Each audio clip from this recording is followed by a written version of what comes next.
a PIDE prendia toda a gente. Por gritar viva a liberdade, bom, não é verdade.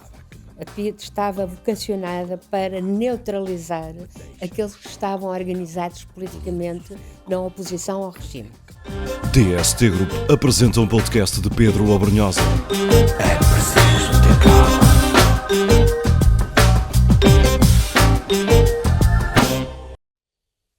Irene Flunzer Pimentel, é uma honra tê-la comigo.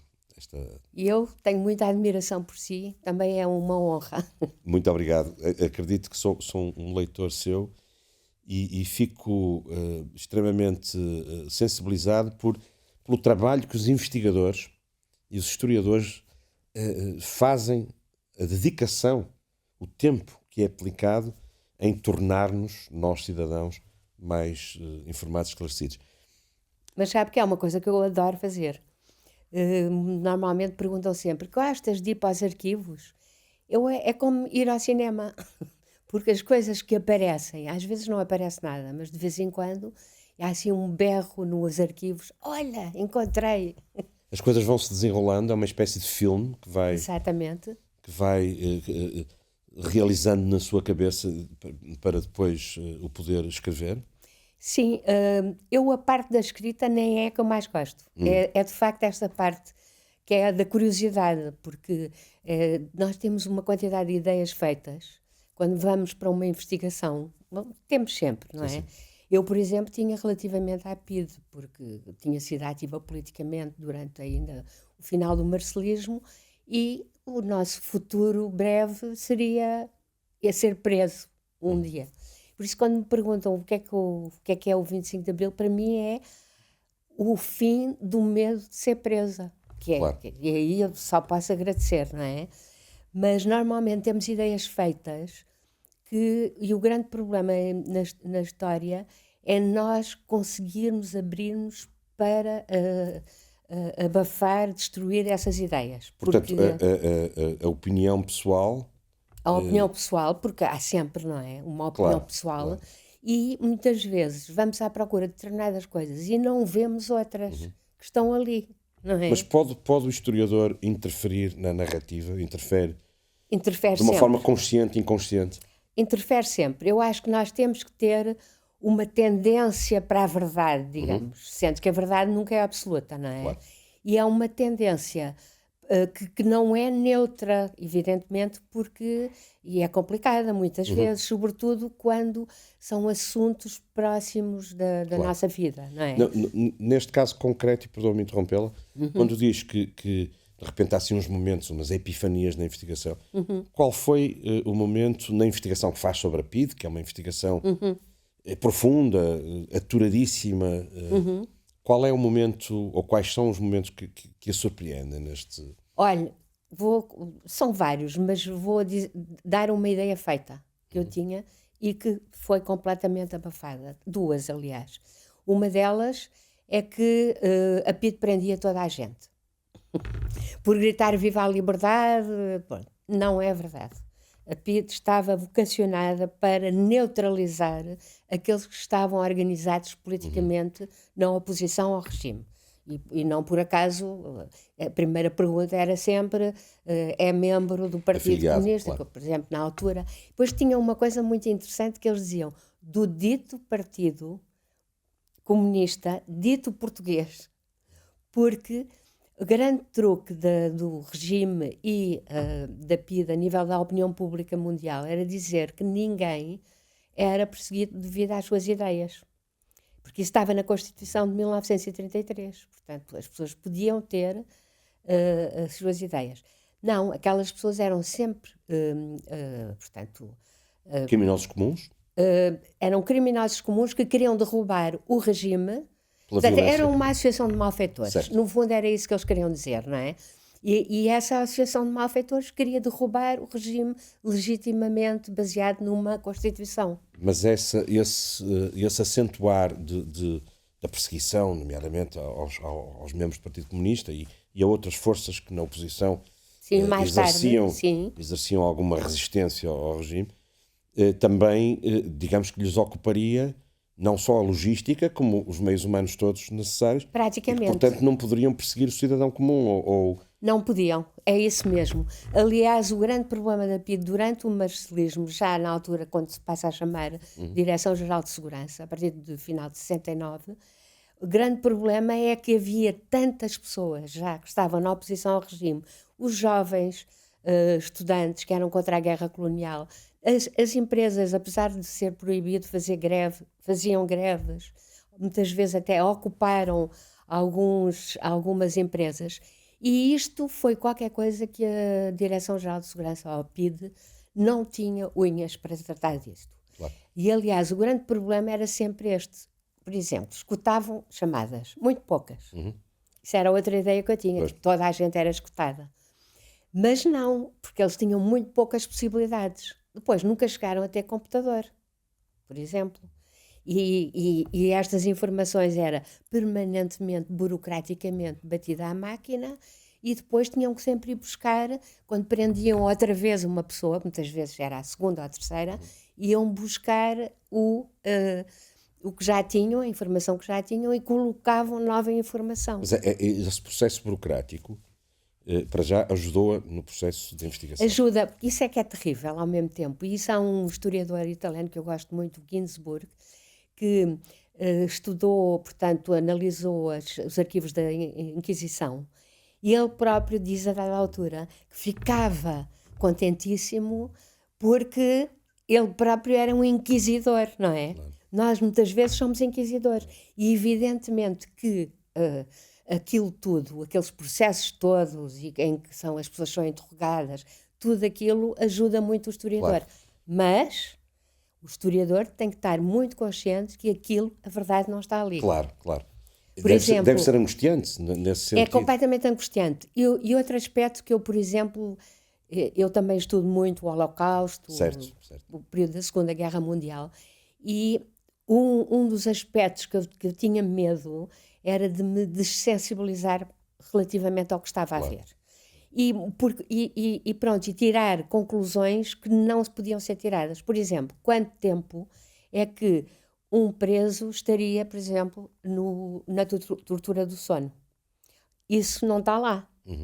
O que normalmente nós podemos ver foi preso no dia tal, primeiro interrogatório, e depois normalmente iam para o isolamento, segundo interrogatório, mas mesmo as datas que eles punham lá não estão corretas, são falsificadas. Exatamente. Qual é o período? A tortura de sono é uma tortura indescritível, não é? Indescritível, a tortura de sono, sobretudo até porque tem também um processo de... Claro. Vai ficar para toda a vida, praticamente, não é? A tortura Qual era o período...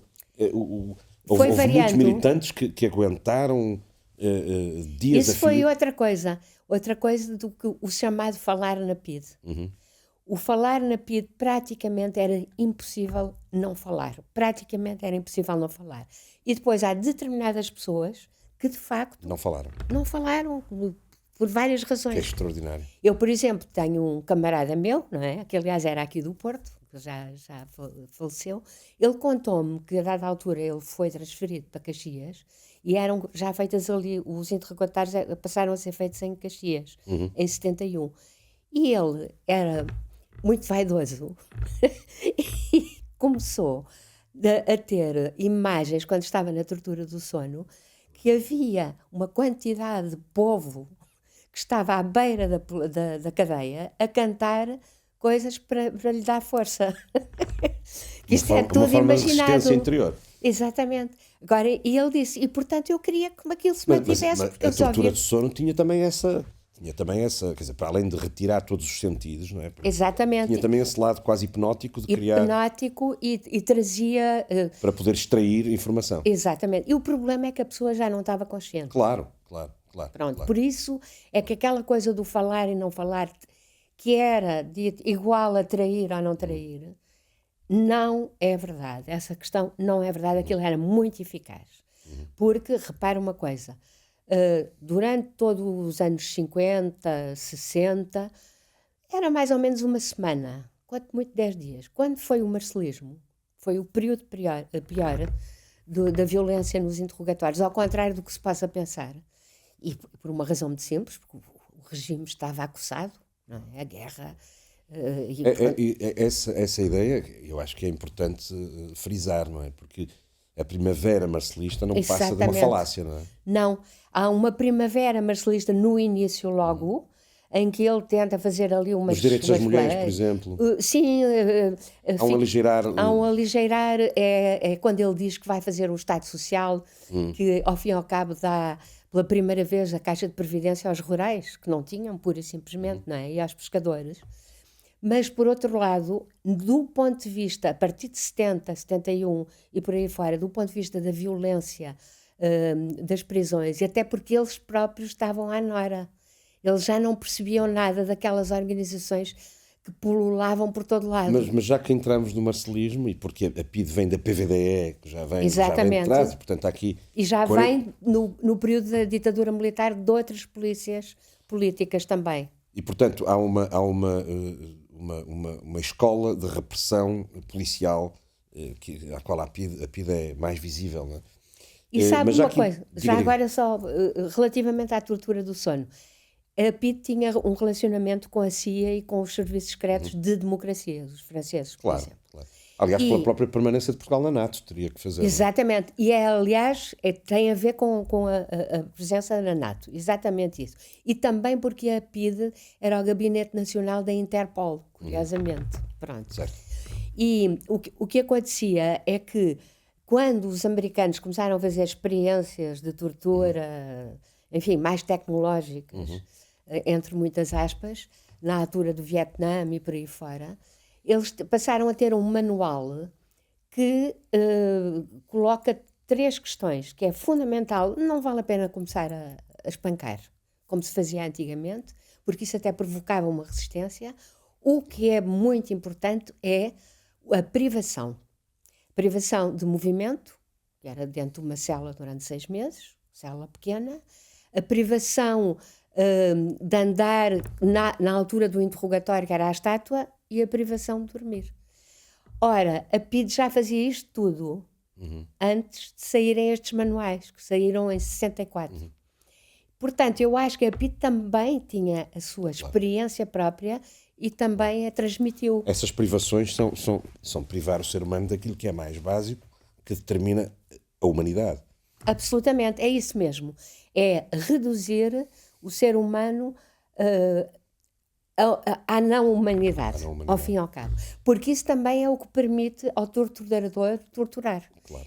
Já não vê à sua frente um ser humano, igual a ele, ou igual ao primo, ou ao tio, mas é um preso já. Eu gostava de voltar aqui um bocadinho à frente, nomeadamente até pelo livro que escolhe, que é a história do totalitarismo, Sim, da Hannah Arendt, sim. e ela tem essa teoria da banalidade do mal, que é extraordinária. Sim, exato. E que nos explica isso, como pode acontecer uma sociedade desumanizar parte do seu povo.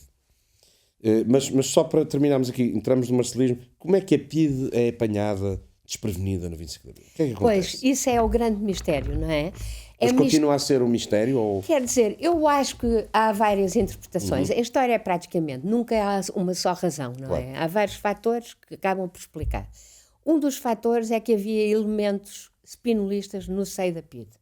E isso normalmente não se fala muito, mas é muito importante. Havia elementos da PIDE, sobretudo nas colónias, que estavam muito próximos do Spínola e que também queriam uma alteração ao regime. E, portanto, confiavam que o Spínola, ao fim e ao cabo, tomando conta deste processo, porque ele não teve nada a ver com o processo. Pois. O MFA foi buscá-lo, a ele e ao Costa posteriormente. Gomes, justamente para legitimar depois perante a opinião pública. Mas existe as escutas telefónicas que não são feitas nesse período?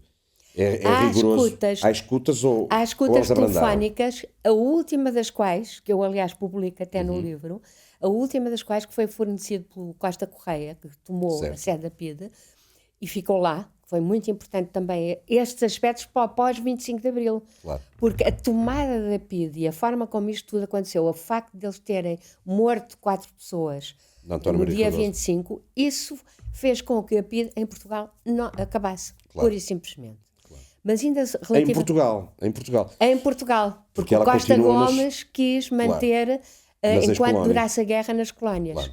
Mas depois também na prática, olha, Guiné não aconteceu nada, Moçambique muito pouco, só em Angola é que ainda houve alguns elementos da PIDE que formaram um serviço de informações militares. Nos seus livros há uma coisa curiosa, que é sobre a PIDE, que é quem sofre as represálias no pós-25 de Abril, das sevícias da PIDE, curiosamente, são os informadores, são os bufos.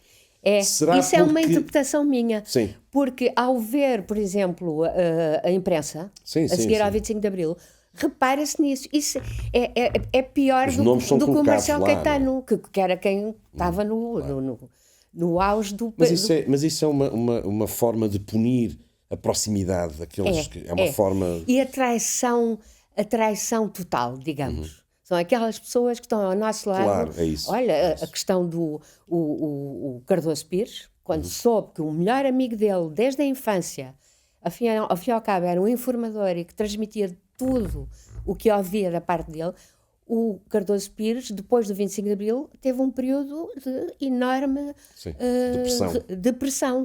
E porque, de facto, deve ser uma coisa horrorosa, não é?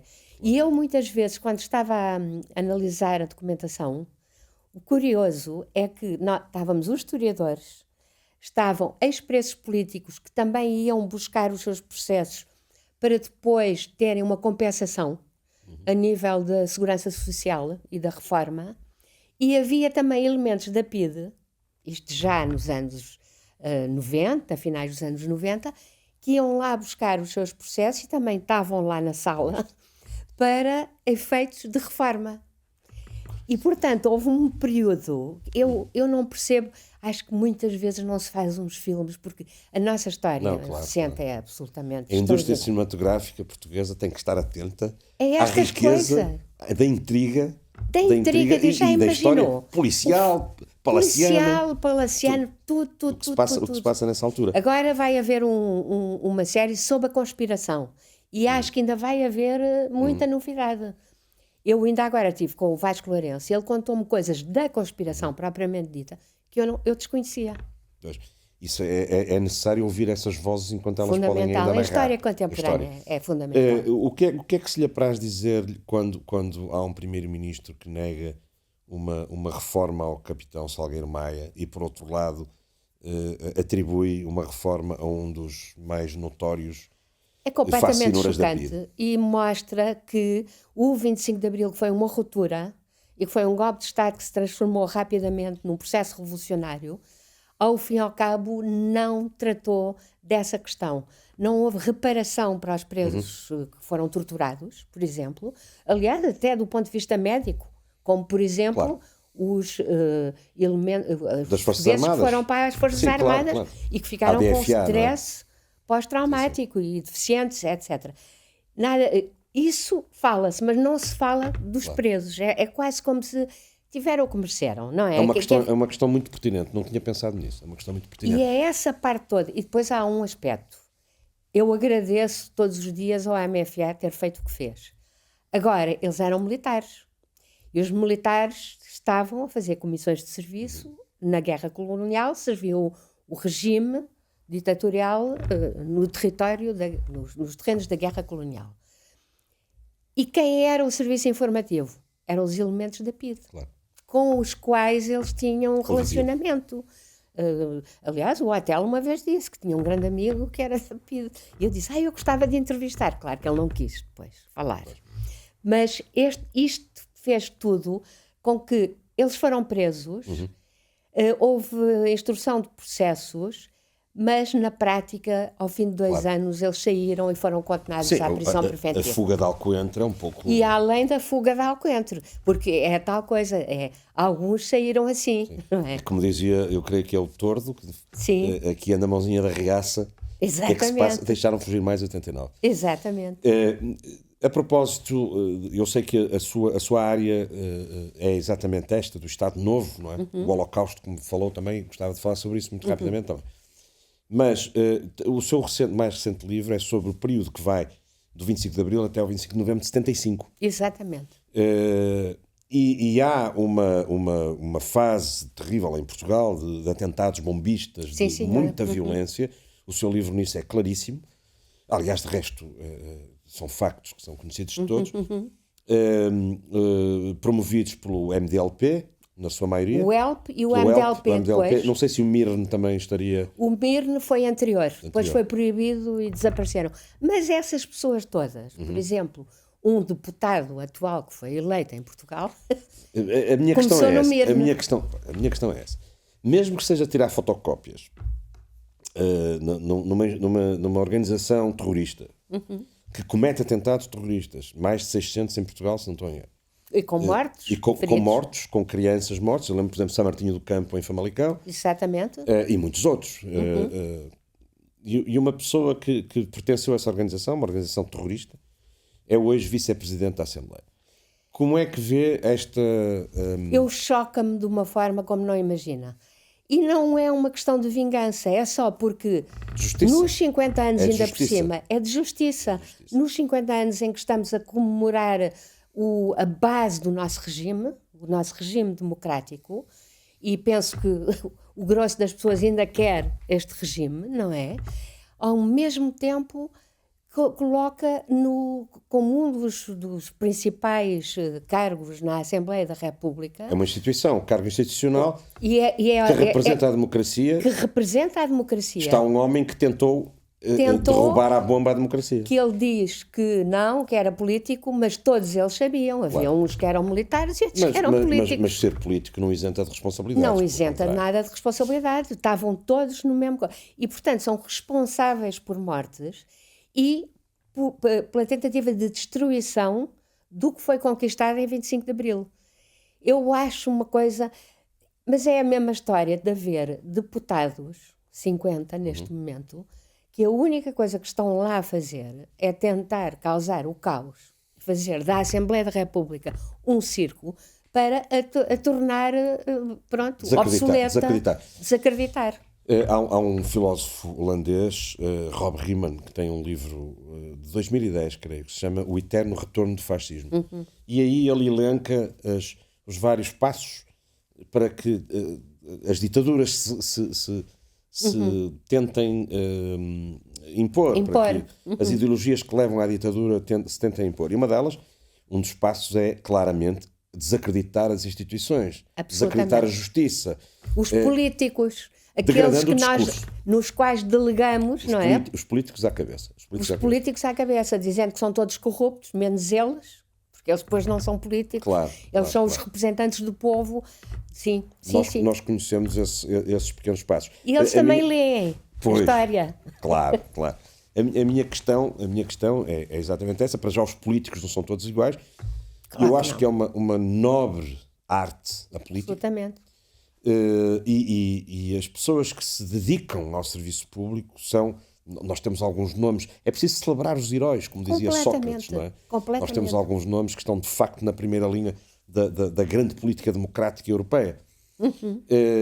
Eu gostava só de lhe referir uma coisa. Eu, quando tinha cerca de 10 anos, nós vivíamos no Porto, uma família burguesa do Porto. Os meus pais, pessoas instruídas, com ensino superior, naturalmente, mas muito preocupados em informarem-nos a nós, jovens, crianças, do que tinha acontecido há pouco tempo, na Segunda Guerra Mundial. E o meu pai deu-nos, tinha eu 10 anos, dizia eu, deu-nos um livro sobre Auschwitz. Só que era um livro gráfico, eram fotografias. E nesse livro, que nos deu para a mão ostensivamente, claro que era impossível uma criança não ter a curiosidade de ver, porque está pejado de imagens de uma atroz violência. São fotografias tiradas pelos soldados norte-americanos na tomada dos campos de concentração e, portanto, cadáveres, fuzilamentos, de fotografias apreendidas aos soldados nazis, a parede, não sei se já esteve em Auschwitz, a parede onde eles eram sim, pura e simplesmente, fuzilados, aquele cubículo, não é? Em Auschwitz 1, exatamente. Sim. Claro, as câmaras de gás, mas eram imagens demasiado impactantes e que nunca miúdos. mais esqueci. Eu percebo tão bem Nunca isso. mais esqueci. E eu estive em Auschwitz em 88, sozinho, numa madrugada de 88, e chorei sozinho também.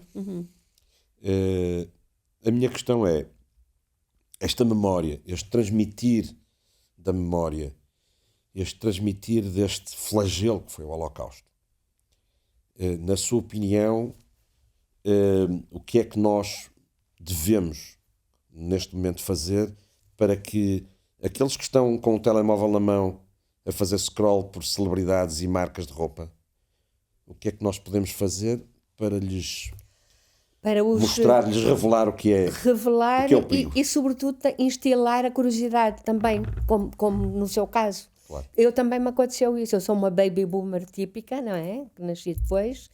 E talvez também pelo facto da Suíça, os meus avós suíços eram... Sim, ele era porque tem ferroviário. ascendência suíça, não é? Sim, ele era ferroviário e era anti-nazi, pronto. Mas o problema atualmente, perguntam-me muito, afinal a história ensina ou não ensina? E eu não lhe sei responder a essa pergunta. Ou seja, eu acho que é melhor saber-se do que não se saber. Claro.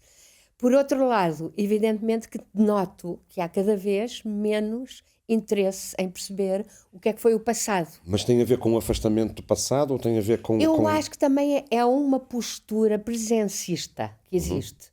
É quase como se os jovens atualmente, e isso não acontecia, pelo menos nos baby boomers, os jovens atualmente consideram que a vida começou quando eles nasceram. Há quase também um lado um bocado narcísico, um bocado autocentrado, não é? E, no entanto, Irene, permita-me dizer-lhe o seguinte, foi feita uma sondagem que saiu no Público que diz que as pessoas mais preocupadas com os valores de Abril são jovens. Exatamente, eu adorei ver isso. Sim. E agora vai haver um novo que vai sair agora e eu estou muito, muito curiosa sobre isso. Porque sempre aconteceu, sabe, ao longo dos anos, porque eu fui vendo cada vez que havia assim datas certas, não é? 20 anos, 30 anos, 40 anos, e eram sempre os jovens também. E muitos também diziam uma coisa que é extraordinário, que é, devia-se ter feito justiça relativamente aos torturadores e aos elementos da PIDE. Claro. Esta questão, que naturalmente... acha que a história se repete? A história não se repete. Não se repete. As condições é que podem ser aparentemente iguais. As condições é que se repetem no sentido de se assemelham. Assemelham-se. Evidentemente que nós, hoje em dia, com as redes sociais, com uma quantidade de tecnologia que não existia durante os anos 40, é completamente diferente. Claro. O que seria, por exemplo, uma polícia política, o que será, porque eu penso que pode voltar a vir, agora com toda a tecnologia. Não é? Mesmo que pode saber praticamente tudo. Por isso é que ela não se repete. Agora, o ser humano está na base da história. Essa conclusão, claro que me leva a Hannah Arendt e à questão da banalidade do mal, que eu gostava de ouvir rapidamente sobre isso. Sim. A propósito da polícia política do futuro, esperemos que não venha a acontecer. Sim. Mas quem leu Orwell ou quem leu Aldous Huxley sabe que provavelmente está a acontecer uma coisa idêntica, que é, já não é preciso se calhar uma polícia tão vigilante, porque nós próprios expomos tudo. Isso é muito, muito importante. E não é só isso. A ausência de transparência. Expomos tudo, como os informadores neste momento nem têm de ser recrutados. Não sei se me estou a fazer compreender. Claro. O que é absolutamente terrível. É como se nós... E tal como aqueles informadores do tempo da PIDE, as pulsões que os faziam, por exemplo, trair amigos, e sabiam o que é que ia acontecer, que eles iam ser presos e torturados, provavelmente, são pulsões humanas, claro. O mais mesquinho que pode haver. Mas desde a inveja... claro, e há pouco referiu a Inquisição. A Inquisição, muitas das delações das testemunhas singulares eram por inveja, e a Inquisição... de qualquer maneira agia e perseguia e muitas vezes executava. Portanto, o vizinho que quer ficar com a casa do outro pode denunciar. Isso não... O ser humano é o mesmo. Mas é o mesmo. É. Esta questão eu há bocado enganei-me, disse ausência de transparência, não é isso, é demasiada transparência. Exato. Nas nossas vidas. A humanidade pugnou, sobretudo a partir da Revolução Industrial, pelo direito à privacidade. Exatamente. Que era uma coisa que não existia na Idade Média, dificilmente a privacidade. Os servos da gleba, imagina. Certo, não havia Ou nem mesmo espaço para o corpo. os operários da Revolução Industrial. Por exemplo, e a Revolução Industrial começa a levantar uma certa consciência de que a privacidade é fundamental. Temos um espaço, a família, o domus, a casa e de repente não temos nas redes sociais as portas escancaradas para a casa de banho aberta. Completamente. E acho que isso passa-se também muito a nível dos jovens, que nem sequer se defendem, e eu acho que isso é terrível. É uma mudança de paradigma. É uma mudança de paradigma cujas consequências nós não sabemos até onde podem ir, não é? Eu preocupo-me mais com o passado, mas claro, e o presente, porque me interessa ao futuro, não é? Não, mas podemos aprender muito com o passado. Deixe-me só dizer-lhe que há organizações notáveis de jovens que fazem esse trabalho, digamos, eu não queria chamar pedagógico, mas acaba por ser de usar as redes e aliás... Sim, é verdade, sim senhora. De resto eu utilizo imenso as redes. Sim, eu também. E é preciso que nós saibamos utilizar os novos métodos, porque isso mesmo. Os métodos não são os inimigos. O lápis pode furar o olho ou escrever um soneto. Não é? A culpa não é do lápis. Não. Mas é preciso saber utilizar esses instrumentos e utilizá-los em prol do bem comum. Exatamente.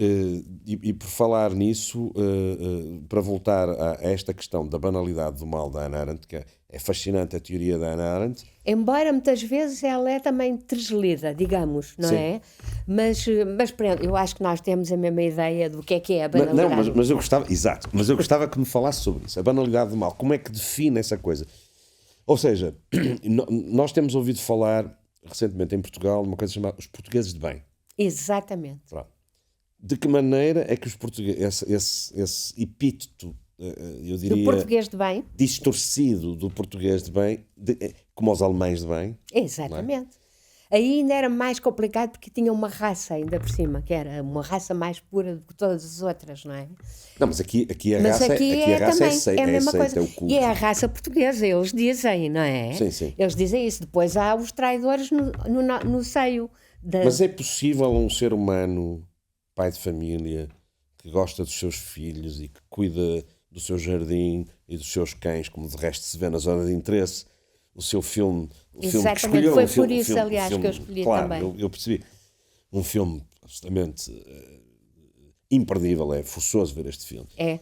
Ao lado exterminam-se judeus nos campos de concentração e do outro lado do muro é como se nada fosse. Não é? E planta-se flores magníficas. E dão-se jantares, fazem-se festas, reúnem-se para decidir como é que uma câmara de gás pode ser mais eficiente, mas com eufemismos. Isso eu acho que é fundamental. Eu, aliás, também sempre tentei estudar os perpetradores, os chamados perpetradores, porque havia sempre aquela ideia de as vítimas. Pronto, evidentemente que as vítimas têm de se fazer a história delas e até se calhar deve-se começar por isso.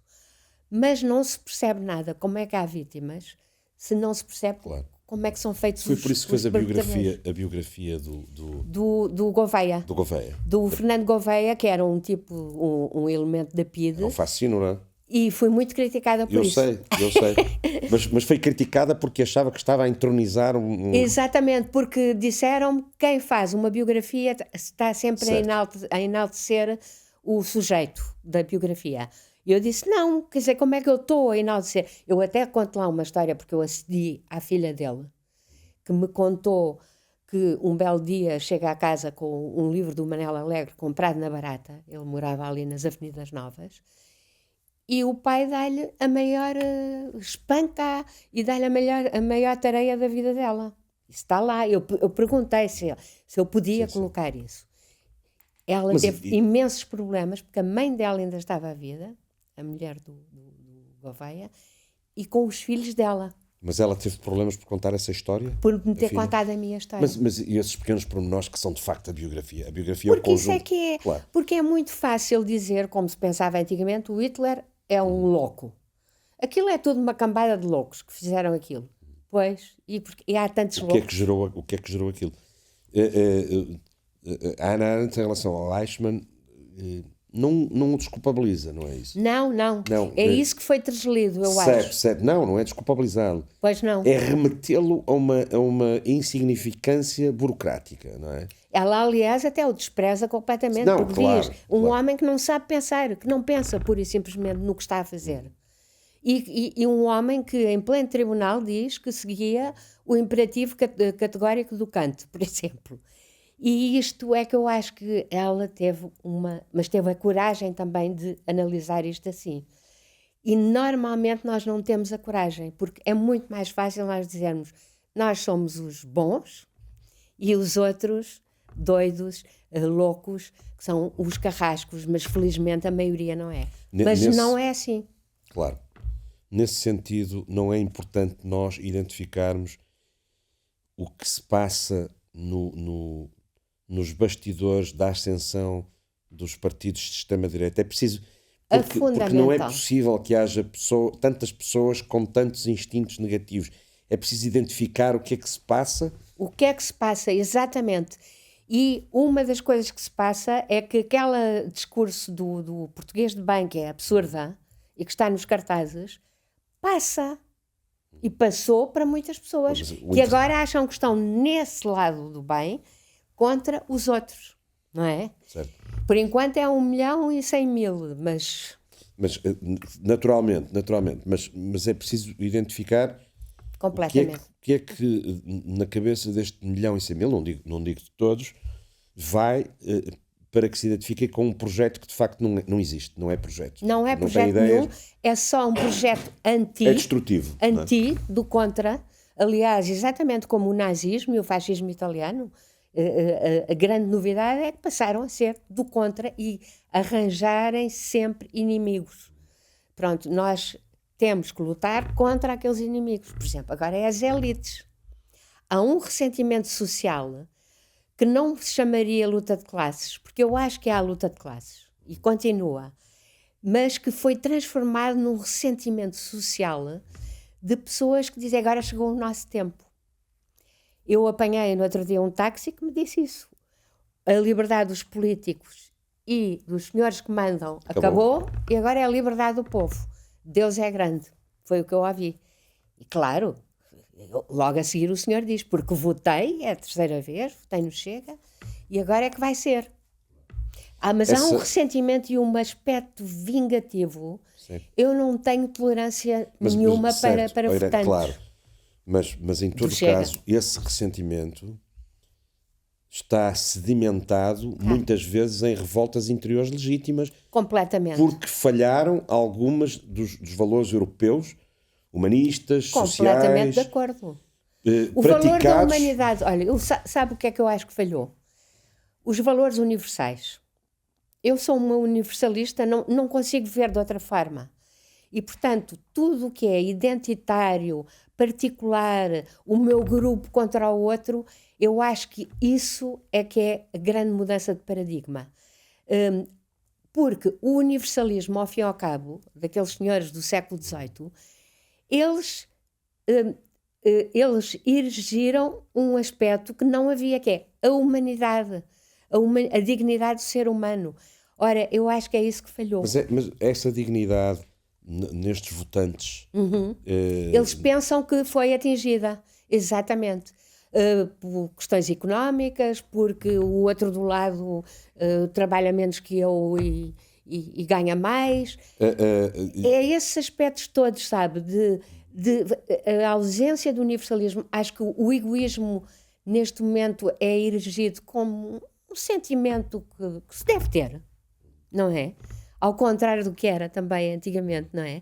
A questão da empatia está completamente abandonada. Irene, foi um prazer falar consigo. Muito obrigado. Eu vou se me permite, fazer uma versão do É Preciso Ter Calma e agradeço a sua presença aqui. Muito obrigada. Eu é que agradeço muito. Obrigado.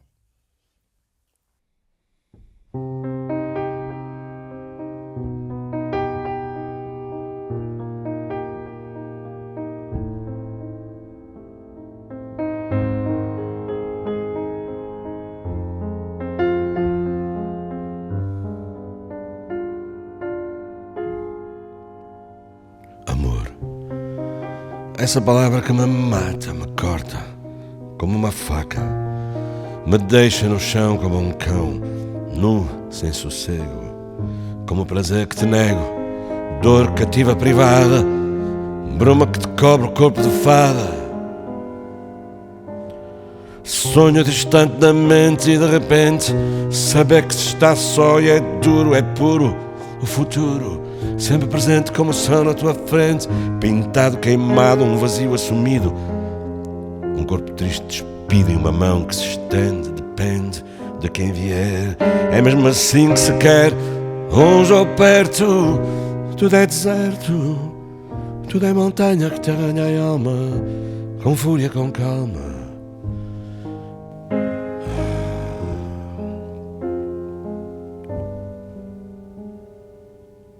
Porque é preciso ter calma,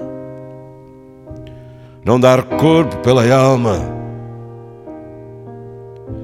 É preciso ter calma, não dar o corpo pela alma. Vê-se passado dorido, ferido, e agora tudo te é querido, memória, vitória. Não é esta a tua história, voa a tua vida perdida por entre os braços da sida, mentira roubada, pesada, uma seringa trocada e um prazer que agora é nada. Perdoa se não sei o que fazer, mas sei que deve doer. Dá-me o teu olhar, eu dou-te o meu amor, e o beijo urgente premente, esperança que não dorme conforme. E dito eu estar aqui, amanhã sei lá, para já, o som da guitarra que me agarra, me prende, me solta, e a ti dá-te a volta ao sorriso. É preciso ter calma, não dar o corpo pela alma.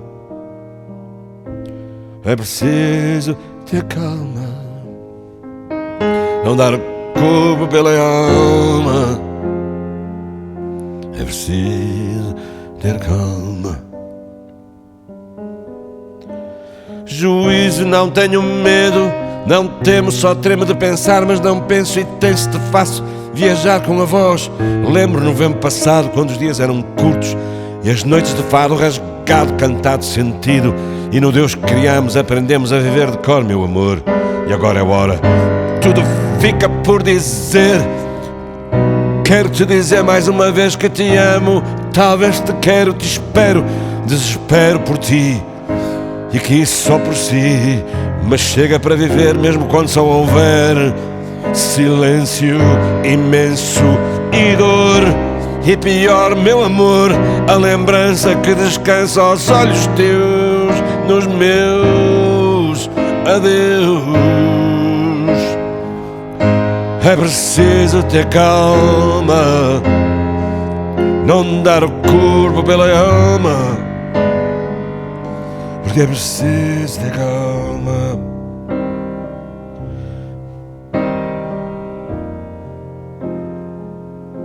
é preciso ter calma, não dar o corpo pela alma.